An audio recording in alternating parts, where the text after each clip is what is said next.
মাশাআল্লাহ উঠে গেছে মাশাআল্লাহ। মাছটা বডি হিট হয়েছে ভাই হ্যাঁ মাশাআল্লাহ। আপনাদের ভাগ্য ভালো যে মাছটা উঠে আসলো।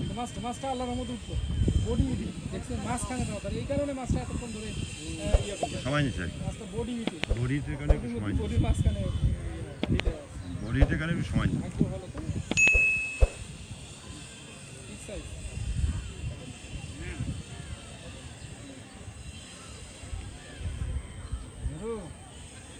কি খবর